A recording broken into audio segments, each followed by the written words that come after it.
ان کے بھی بہت سارے فیزز ہیں، لیکن پھر ہوتا کیا ہے، انسان ایک ایسی سٹیج پہنچ جاتا ہے ذیشان بھائی کہ وہاں پہ جا کے وہ سیٹسفائیڈ ہو جاتا ہے اندرونی طور پہ، یعنی انٹرنلی سیٹسفیکشن اس کو مل جاتی ہے، اور وہ سمجھتا ہے کہ یہ راستہ، یہ وے، یہ میری تحقیق، یہ میری سرچ مجھے سیٹسفائیڈ کرتی ہے، تو یہ بالکل ٹھیک ہے، تو پرابلم نہیں ہے۔ انجینئر بھی ایسے ہی کرتا ہے، سائنسدان بھی ایسے ہی کرتا ہے، ڈاکٹر بھی ایسے ہی کرتا ہے، ہم ہر علم میں ایسے ہی کرتے ہیں، یعنی جہاں پہ جا کے ہم سیٹسفائیڈ ہو جاتے ہیں وہاں پہ جا کے ہم رک جاتے ہیں، لیکن ہم کسی کے بارے میں کوئی رائے قائم کریں، کوئی فیصلہ دیں، کوئی ایسی بات تحقیر کا جملہ بولیں، یہ ہمیں اللہ تعالیٰ نے ہرگز اجازت نہیں دی۔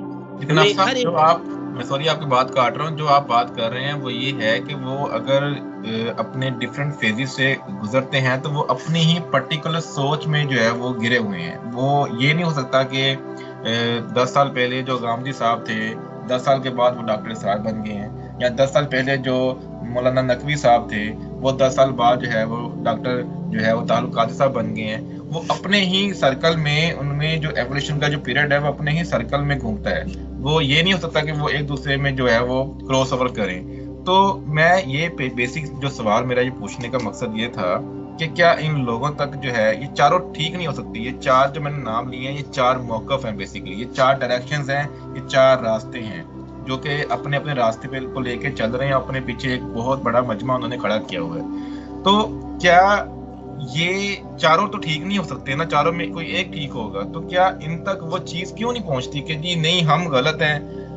میں نے نہیں سنا ایسا کوئی نام بر صغیر میں جس نے 20 سال ایک جو سوچ لے کے وہ چلا ہو اور 20 سال بعد اس کو عقل آئی ہو کہ نہیں میں جو لے کے چلا ہوں وہ ٹھیک نہیں ہے، جو میرا مخالف تھا وہ ٹھیک تھا لہٰذا میں کنورٹ ہو رہا ہوں۔ میں ایسی اگزامپل نہیں دیکھتا۔ تو کیا اس میں ایگو کا عنصر آ جاتا ہے، کوئی اپنے خاندان کا ایک نام آ جاتا ہے، یا کوئی دنیاوی حصول آ جاتا ہے؟ اس میں کیا ان کو کیا چیز مجبور کرتی ہے کہ وہ اتنا بڑا ذہن رکھتے ہوئے بھی شعور کی اس دہلیز پر نہیں پہنچتے جو کہ آپ اور میرے جیسا بھی اکثر اوقات پہنچ جاتا ہے؟ جی ذیشان بھائی، اس کو ایگو نہیں ہم کہہ سکتے، یہ پھر وہی بات ہے، ریپیٹ میں اگین کروں گا کہ یہ سیٹسفیکشن ہے، ہر انسان میں پائی جاتی ہے، ڈاکٹر میں بھی پائی جاتی ہے۔ یعنی جب آپ کسی علم کا مطالعہ کرتے ہیں، جب آپ کسی تحقیق کے میدان میں قدم رکھتے ہیں، قدم رکھنے کے بعد جب آپ مکمل طور پہ سیٹسفائیڈ ہو جاتے ہیں، جیسے امام ابو حنیفہ صاحب ہیں، امام ابو حنیفہ صاحب کسی مسئلے پہ سیٹسفائیڈ ہو گئے، لیکن ان کے جو دو شاگرد ہیں امام ابو محمد، امام ابو یوسف، وہ ان سے شدید اختلاف کرتے ہیں، وہ سیٹسفائی نہیں ہو پاتے۔ یعنی یوں کہیں گے کہ امام ابو حنیفہ صاحب ان کو سیٹسفائیڈ نہیں کر پاتے۔ یعنی وہی بات آ جاتی ہے کہ ہر انسان کی عقل، ہر انسان کا علم جو اللہ تعالیٰ نے اس کو دے رکھا ہے، اس کا موازنہ ہی نہیں کیا جا سکتا دوسروں کے ساتھ۔ اب میں آپ کو یہاں پہ ایک چھوٹی سی مثال دیتا ہوں۔ یعنی بہت سارے ڈاکٹر ہیں دنیا میں، بہت سارے انجینئرز ہیں دنیا میں، سائنسدان ہیں، لیکن جب میں بیمار ہوتا ہوں، آپ بیمار ہوتے ہیں، ہم کسی ڈاکٹر کے پاس جاتے ہیں، تو ڈاکٹر ہمیں جو میڈیسن ریکمینڈ کرتا ہے، یعنی اگر ہم اس پہ سیٹسفائیڈ ہو جائیں، یہ فیصلہ بہرحال مجھے ہی کرنا ہے، عوام کو کرنا ہے، ان کو فالو کرنے والوں نے کرنا ہے، کیوں؟ اللہ نے ان کو بھی عقل دے رکھی ہے۔ یعنی ڈاکٹر مجھے، میرے پیٹ میں اگر درد ہے تو مجھے وہ سر درد کی دوائی لکھ دے اور میں وہ کبھی نہیں کھاؤں گا، کیونکہ مجھے اللہ نے عقل دی ہے۔ میں کہوں گا ڈاکٹر صاحب میرے پیٹ میں درد ہے، آپ مجھے سر کی دے رہے ہیں۔ یعنی اللہ تعالیٰ نے اس لیول کا شعور ہر انسان میں رکھا ہے۔ یعنی ہم نے ان کے دلائل دیکھنے ہیں جن کے آپ نام لے رہے ہیں، جن کے موقف آپ نے سامنے رکھے ہیں، یہ پورے ایک سکول آف تھاٹ ہے، مکتبہ فکر ہے۔ جب یہ کوئی بات ہمیں بتائیں گے دین کے حوالے سے، تو ہمارا سب سے پہلا حق کیا ہے کہ ہم ان کو نیوٹرل ہو کے سنیں، کوئی بھی انسان ہے، کیونکہ نبی پاک صلی اللہ علیہ وسلم کے علاوہ ہر انسان سے اختلاف کیا جا سکتا ہے، اس کی بات لی بھی جا سکتی ہے، رد بھی کی جا سکتی ہے۔ تو پھر کیا ہوگا جب ہم ان کو سنیں گے نیوٹرل ہو کے، پھر ہم اپنی عقل استعمال کریں گے اور پھر دیکھیں گے کہ کون، یعنی دلائل کے لحاظ سے کون سا ٹرونگ ہے، دلائل کس کے وزنی ہے، تو جس پہ آپ سیٹسفائیڈ ہو جائیں اس کو مان لیں، اس میں کوئی پرابلم نہیں۔ اصل معاملہ یہ ہے کہ جب ایسے لوگ اپنے دلائل میں قرآن کو ایفیلیٹ کرتے ہیں تو پھر جو سننے والا ہوتا ہے اس کے پاس آپشن نہیں بچتی کہ وہ اپنی سوچ کو ایک پرکھے نا، اس کو سامنے رکھتے ہوئے ان دلائل کا مشاہدہ کرے۔ جب قرآن، وہ کہتے ہیں جی یہ چیز جو میں بیان کر رہا ہوں یہ تو قرآن میں ہے، یہ حدیث میں ہے، یہ تو میرے نبی نے جو ہے وہ بات بولی ہوئی ہے، چاروں لوگ جو ہے وہ یہی کوٹ کرتے ہیں، تو پھر جو سننے والا ہے وہ کنفیوز ہو جاتا ہے کہ بھائی یہ تو قرآن کو کوٹ کر رہے ہیں، تو میں ایسی جسارت کیسے کر سکتا ہوں کہ میں قرآن کو چیلنج کروں۔ نہیں دیکھیں، یہ دنیا گلوبل ویلیج بن گئی ہے، زمین اپنے خزانے کھول چکی ہے، یعنی اب ہم کوئی بیک ورڈ ایریا میں تو رہتے نہیں ہیں کہ اگر کوئی انسان ہمیں کہے کہ قرآن میں لکھا ہے اور ہم کہیں جی ٹھیک ہے، ایسا نہیں معاملہ۔ اگر کوئی کہتا ہے قرآن میں لکھا ہے، حدیث میں آیا ہے، روایت میں ہے، تاریخ میں ہے، تو آج آپ دیکھیں کہ گلوبل ویلیج کا دور ہے، یعنی ایج آف فریڈم ہے۔ آپ گھر آئیں بالکل ریلیکس ہو کے، اپنے دماغ کو ٹھنڈا کر کے، نیوٹرل ہو کے، جس مقام کا انہوں نے حوالہ دیا ہے حضرت صاحب نے، آپ آ کے اس کو اوپن کریں، آ کے اس کو کھولیں، اس کو دیکھیں، اس کو سمجھیں، شعور سے پڑھیں، اور اللہ کے گھر میں بڑی امید ہے کہ حق بات، صحیح بات ایک قاری کے اوپر واضح ہو جائے گی۔ لیکن جب طلسم ہمارے سر پہ یہ سوار ہوتا ہے کہ ہم پرسنالٹی کو ڈیفینڈ کرتے ہیں، ہم شخصیت پسند بن جاتے ہیں، ہم کہتے ہیں کہ اس کے اتنے فالورز ہیں، اس کو اتنے لوگ لائک کرتے ہیں، یہ اتنا بڑا علامہ ہے، یہ اتنی بڑی سٹیج پہ بیٹھا ہے، تو یہ بات کیسے غلط کہہ سکتا ہے؟ یہ جو جملہ ہے کہ کیسے کہہ سکتا ہے، یہ انسان کو تحقیق ہی نہیں کرنے دیتا، یہ انسان کو آگے بڑھنے ہی نہیں دیتا۔ تو جب انسان یہ سوچ لے، ایک نظریہ بنا لے کہ سوائے نبی پاک صلی اللہ علیہ وسلم کی ذات والا صفات کے ہر انسان سے اختلاف کیا جا سکتا ہے، تحقیق کر کے، شعور استعمال کر کے، عقل کو بروئے کار لا کر ہر انسان کے ساتھ ادب کے دائرہ کار میں رہ کر اختلاف کیا جا سکتا ہے۔ اس کی اجازت ہمیں اللہ تعالیٰ نے بھی دی ہے، اور اس کی اجازت ہمیں یعنی تمام اہل علم نے دے رکھی ہے، اس میں کوئی پرابلم نہیں ہے۔ سر جو آپ بات کر رہے ہیں کہ وہ گھر آ کے خود تحقیق کرے، تو جب وہ جس کو سن کے آیا ہے وہ ساتھ میں اس کے گلے میں اگر یہ تلوار فٹ کر دے کہ ایک عام انسان کی جو سوچ ہے، جو اس کی جو ایک نظریہ ہے، یا جو اس کا جو ایک لیول ہے عقل کا، وہ اس قرآن کی لہجے کو، قرآن کی الفاظی کو، قرآن کی بات کرنے کو وہ نہیں سمجھ سکتا، قرآن اس کی سمجھ میں نہیں آئے گا، بلکہ اکثر علماء حضرات یہ بھی کہتے ہیں کہ جو عام انسان اگر قرآن پڑھے گا تو وہ گمراہ ہو جائے گا۔ تو جیسے آپ اگزامپل لیتے ہیں، آپ ڈاکٹر یا انجینئر کی اگزامپل لی ہے، تو اگر ڈاکٹر جا کر ایک کسی بھی ایم بی بی ایس کی کتاب کو پڑھے گا تو اس کی جو سمجھ کا لیول وہ اور ہوگا کہ وہ اس میں اسپیشلائزڈ ہے۔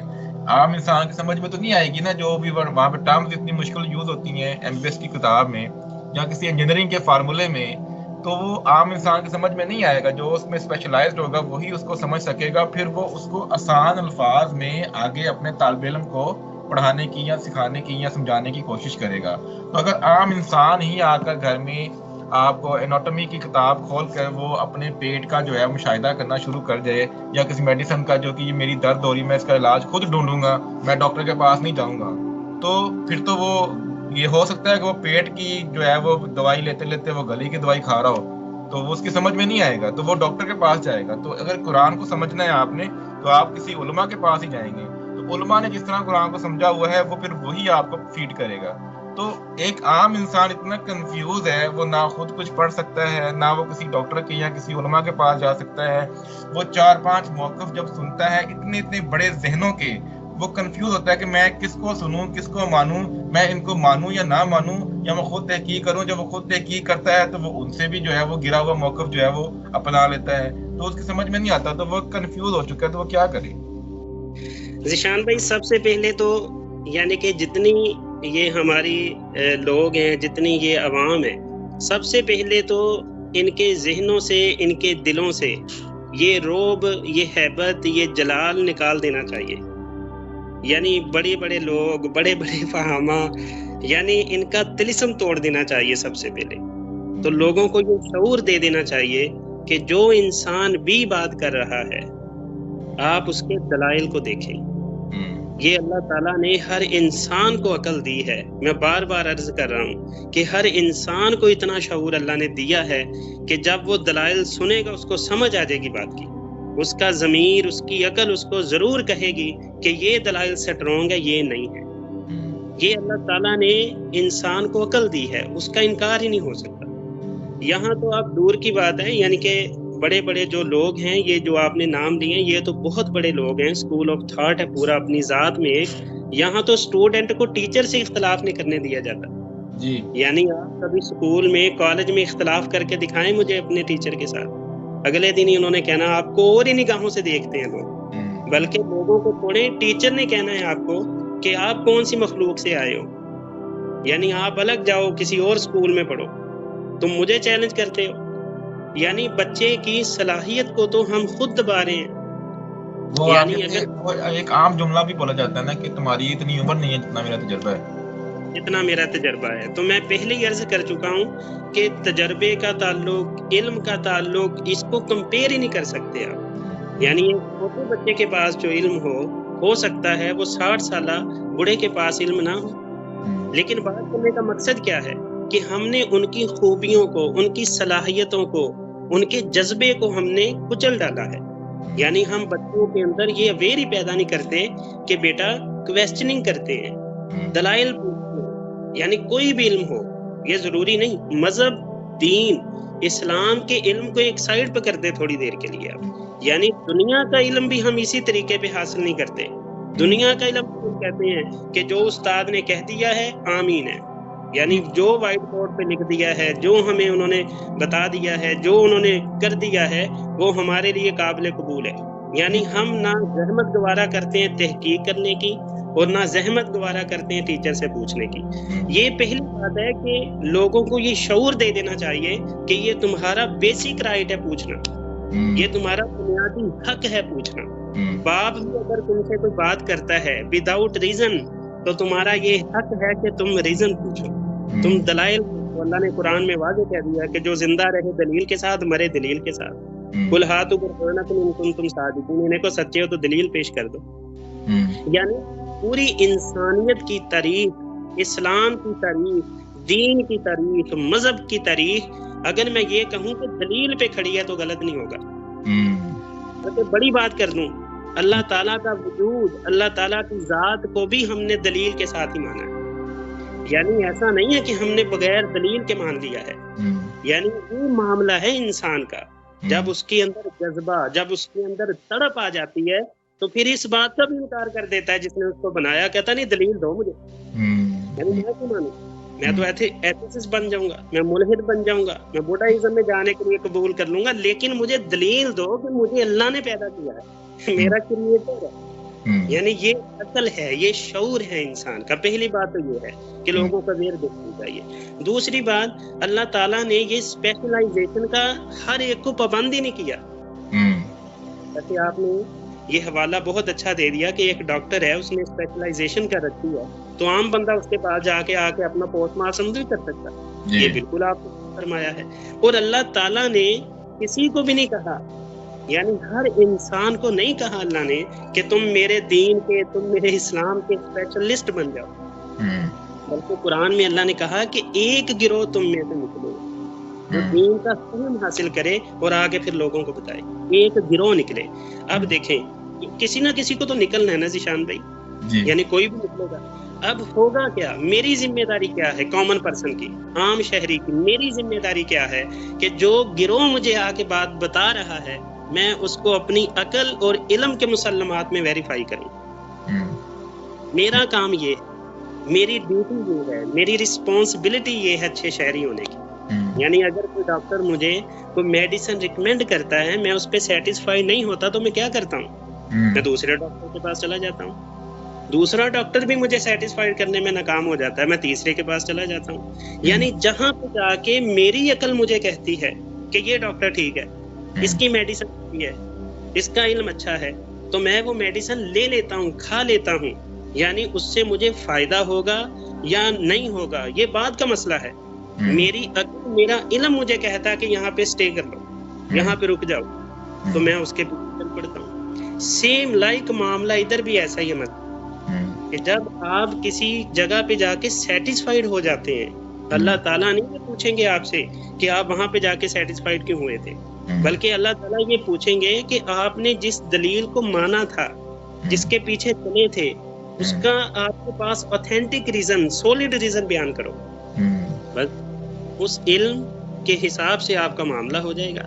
اس لیے نبی پاک نے فرمایا نا کہ جب کوئی مجتہد، اجتہاد کرنے والا اجتہاد کرتا ہے، اجتہاد میں سٹرگل کرتا ہے، کوشش کرتا ہے، ایفرٹ کرتا ہے، تڑپتا ہے، جپٹتا ہے، اپنا لہو گرم رکھتا ہے، تو نبی پاک نے کیا فرمایا کہ اگر اس کا اجتہاد ٹھیک ہو تو اللہ تعالیٰ اس کو 2 ثواب عطا فرماتے ہیں، اور اگر اس کا اجتہاد ٹھیک نہ ہو تو اس کو اللہ تعالیٰ 1 ثواب عطا فرماتے ہیں، کیونکہ اس نے محنت تو کی ہے نا، اس نے کوشش تو کی ہے نا، اس نے حق، اس نے صحیح راستہ چوز کرنے کی کوشش تو کی ہے نا. لیکن وہ بعد کا مسئلہ ہے کہ اس کو ملا یا نہیں ملا. اللہ تعالیٰ اس کے علم کے حساب سے اس کا فیصلہ کر دیں گے. اب اگر کوئی بندہ یہ سمجھتا ہے کہ میں رائٹ پہ ہوں، میں حق پہ ہوں، تو ہمیں اس کے اوپر کوئی کیچڑ اچھالنے کی ضرورت نہیں ہے. اللہ تعالیٰ نے قیامت کا دن ایک رکھا ہوا ہے، اللہ تعالیٰ اس میں فیصلہ فرما دیں گے. ہماری ذمہ داری صرف اتنی ہے کہ ہم دلائل کو دیکھیں اور پرکھیں. اب صاحب آپ سے گفتگو کہ جو گفتگو کی جو لذت ہے وہ بالکل ایک آخری سٹیج پہ ہے، اور بالکل دل نہیں چاہ رہا کہ اس کا جو ہے وہ اختتام ہو، لیکن آپ کو پتہ ہے کہ وقت کی کمی کی وجہ سے ہمیں اس کو یہیں پہ چھوڑنا پڑے گا. تو ناظرین، جیسے آپ نے گفتگو سنی ہے تو مجھے یہ لگتا ہے کہ میں اس سٹیج پہ پہنچا ہوں کہ اس دنیا میں چاہے کوئی کسی بھی گروہ یا کسی بھی مذہب سے کوئی تعلق رکھتا ہے، وہ انسان شعور کی دہلیز پہ ہی ہے. وہ کوئی لاشعور نہیں ہے، وہ کوئی گمراہ نہیں ہے، وہ کوئی بے علم نہیں ہے. بس وہ ایک اپنے ایولیوشن کے پیریڈ سے گزر رہا ہے، اور اللہ نے جتنی اس کو عقل عطا کی ہے، جتنی وہ محنت کر رہا ہے، اس کو اتنا صلہ مل رہا ہے. اور یہ ہم نے اللہ پہ ہمیں چھوڑنا چاہیے کہ اللہ اس کے ساتھ کیا معاملہ کرتا ہے. ہمیں کوئی حق نہیں ہے کہ ہم کسی کو گمراہ بولیں یا کسی کو لاشعور بولیں. بس اس کا اپنا اور اللہ کے ساتھ ایک تعلق ہے کہ جتنی اس کے پاس عقل ہے، علم ہے، وہ اتنا ہی سوچتا ہے، وہ اتنا ہی دیکھ پا رہا ہے. تو ہم بس دعا کر سکتے ہیں کہ اللہ ہمیں مزید علم دے، مزید ہمیں نظر کی وسعت دے کہ ہم چیزوں کو زیادہ ایک وسیع زاویے سے جو ہے وہ دیکھ سکیں، پرکھ سکیں. تو امید ہے آپ کو بہت مزہ آیا ہوگا، جیسے مجھے بڑا افسوس. ویسے آپ بالکل نہیں بدلے. آپ کے ساتھ جب 10 سال پہلے بھی جو گفتگو کا مزہ آتا تھا وہی آج وہی آیا، بلکہ زیادہ آیا ہے. تو بھائی میں تو بڑا سیٹسفائیڈ ہوں. تو امید ہے ہماری جو ناظرین ہیں وہ بھی بڑے جو ہے وہ سیٹسفائیڈ ہوئے ہوں گے. تو آپ نے اگر کوئی کویسچن رہ گیا ہے، کوئی اسکپ ہو گیا، تو آپ ہمیں جو ہے وہ کمنٹ باکس میں پلیز لازمی دیجیے گا. تو اگر ہمارے پاس کویسچن زیادہ ہیں تو ہم لازمی افصاح آپ سے ایک اور مزید سیشن کرنا چاہیں گے تاکہ لوگوں تک جو ہے وہ آپ کا پیغام پہنچ سکے. تب تک کے لیے آپ ہمیں اجازت دیجیے. اللہ حافظ. اللہ حافظ جی، بہت شکریہ آپ کا.